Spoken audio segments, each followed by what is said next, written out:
بسم اللہ الحمدللہ الصلاۃ والسلام علی رسول اللہ اما بعد۔ اللہ سبحانہ و تعالیٰ کے بہت ہی خوبصورت ناموں میں سے ایک بہت ہی پیارا نام الرحمن، نہایت مہربان۔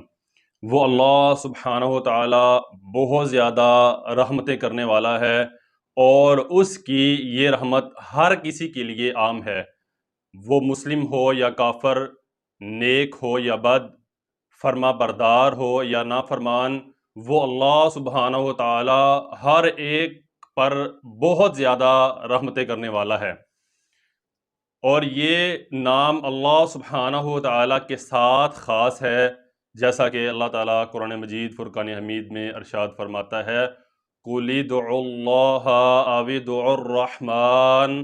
اے اللہ کے نبی صلی اللہ علیہ وسلم، آپ کہہ دیجئے تم اللہ کو پکارو یا رحمان کو پکارو، تم جس کو بھی پکارو تو اللہ سبحانہ و تعالیٰ کے لیے بہت ہی پیارے اور خوبصورت نام ہیں۔ اس نام کا ذکر قرآن مجید فرقان حمید میں 57 بار آیا ہے۔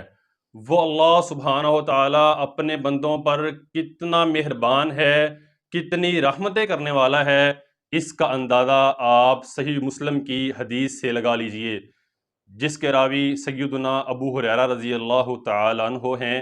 بیان فرماتے ہیں کہ رسول اللہ صلی اللہ علیہ وسلم نے ارشاد فرمایا، ان للہ مئۃ رحمہ، یقیناً بے شک اللہ ہی کے لیے 100 رحمتیں ہیں، اس کی رحمتوں کے 100 حصے ہیں، ان میں سے ایک حصہ اللہ سبحانہ و تعالیٰ نے اس دنیا کی تمام مخلوقات کے اندر تقسیم کر دیا، انسانوں، جنوں، پرندوں اور جانوروں کے درمیان اس ایک حصے کو تقسیم کر دیا۔ یعنی اس دنیا کے اندر رحمت اور محبت کا وجود اسی ایک حصے کی وجہ سے ہے جو اللہ سبحانہ و تعالیٰ نے آسمانوں سے اس زمین پر نازل کیا ہے، حتیٰ کہ اگر جانور بھی ایک دوسرے سے محبت اور شفقت کرتے ہیں تو اسی ایک رحمت کے حصے کی وجہ سے، جس کو اللہ سبحانہ و تعالیٰ نے اس پوری دنیا کی مخلوقات میں تقسیم کر دیا ہے۔ وہ اللہ سبحانہ و تعالیٰ اپنے بندوں پر کتنا مہربان ہے، کتنی رحمتیں کرنے والا ہے، اس کا اندازہ صحیح البخاری اور مسلم کی حدیث سے لگا لیجئے، جس کے راوی سیدنا عمر بن خطاب رضی اللہ تعالیٰ عنہ ہیں۔ بیان فرماتے ہیں کہ رسول اللہ صلی اللہ علیہ وسلم کے سامنے قیدیوں کو پیش کیا گیا، جن میں سے ایک عورت بھی تھی، اور وہ عورت آنسو بہا رہی تھی، رو رہی تھی، پریشان تھی، اپنے بچے کو تلاش کر رہی تھی۔ جیسے ہی اس کو اس کا بچہ ملا تو اس نے اپنے بچے کو اٹھایا، اپنے سینے کے ساتھ لگایا، اس کے ساتھ پیار کیا اور اس کو دودھ پلانا شروع کر دیا۔ رسول اللہ صلی اللہ علیہ وسلم نے اپنے صحابہ کرام رضوان اللہ اجمعین سے پوچھا، اے میرے صحابہ، کیا یہ عورت اپنے اس بچے کو آگ میں پھینک سکتی ہے؟ تو صحابہ کرام رضوان اللہ اجمعین کہتے ہیں، اے اللہ کے نبی، یہ عورت اپنے بچے کو آگ میں نہیں پھینک سکتی۔ تو رسول اللہ صلی اللہ علیہ وسلم نے ارشاد فرمایا، اللہ سبحانہ و تعالیٰ اپنے بندوں پر بہت زیادہ مہربان ہے، اس سے کہیں زیادہ مہربان ہے جتنی یہ عورت اپنے بچے کے ساتھ مہربان ہے۔ اللہ سبحانہ و تعالیٰ اس سے کہیں زیادہ اپنے بندوں پر مہربان ہے، ان پر شفقت کرتا ہے، ان سے محبت کرنے والا ہے۔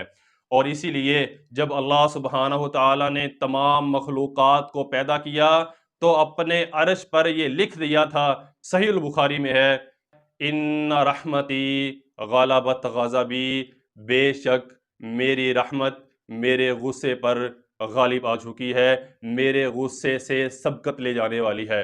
تو اللہ سبحانہ و تعالیٰ کی رحمتوں کو سمیٹنے کا ایک بہت ہی آسان طریقہ اللہ سبحانہ و تعالیٰ نے قرآن مجید فرقان حمید میں ذکر کر دیا ہے۔ اللہ تعالیٰ فرماتے ہیں، لولا تستغفرون اللہ لعلکم ترحمون، تم اللہ سبحانہ و تعالیٰ سے اپنے گناہوں کی معافی کیوں نہیں مانگتے؟ اپنے گناہوں کی معافی کیوں نہیں مانگتے؟